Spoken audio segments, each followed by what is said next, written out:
Le loup qui ne voulait plus marcher. Le loup qui ne voulait plus marcher. Un soir, Loup rentra chez lui, épuisé d'avoir joué dans la forêt. Il avait les pieds gonflés et les jambes en papier mâché. « Je ne marcherai plus jamais, dit-il à ses amis. C'est bien trop fatigant. Ses amis le regardèrent en pouffant. Ce loup, il était trop marrant. En janvier, Loup s'acheta un vélo tout-terrain.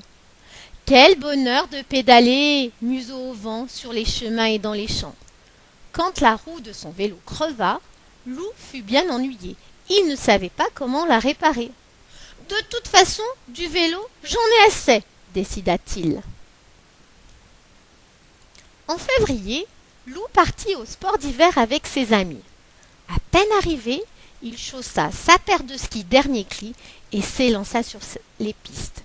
« Moins vite, lui criait Alfred. Trop tard.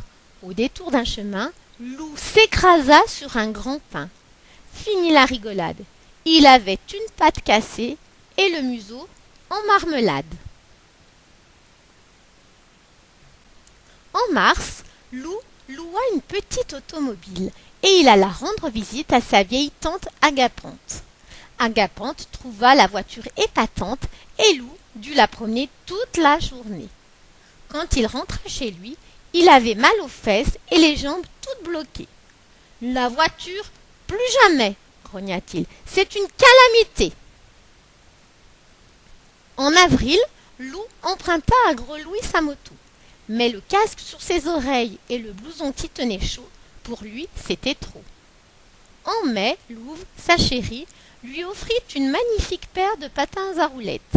Pour l'épater, il tenta une pirouette et finit couvert de bandelettes.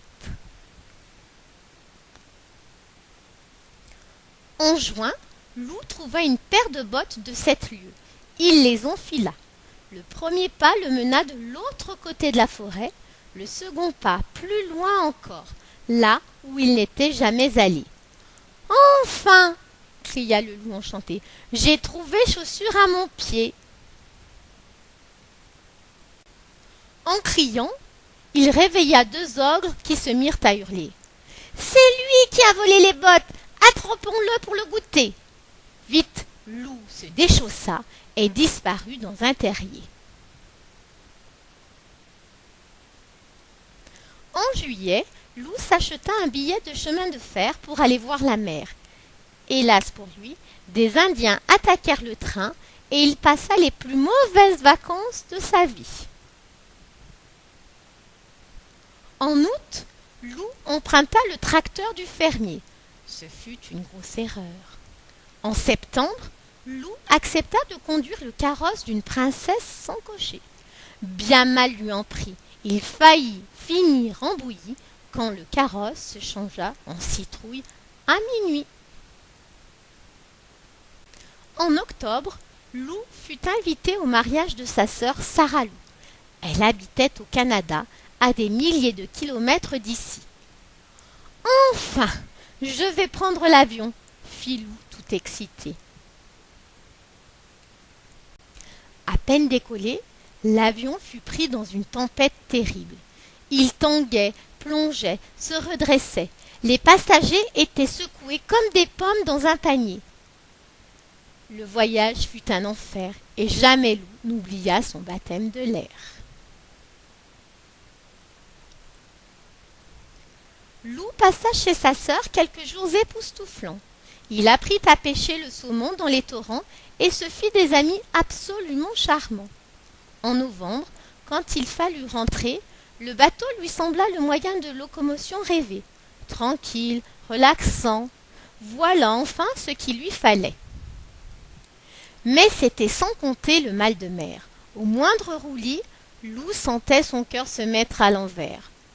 Quand le bateau accosta enfin, Loup était pâle et amaigri. « Le bateau, c'est bon pour les matelots !» déclara-t-il au capitaine. Décembre était arrivé dans la forêt.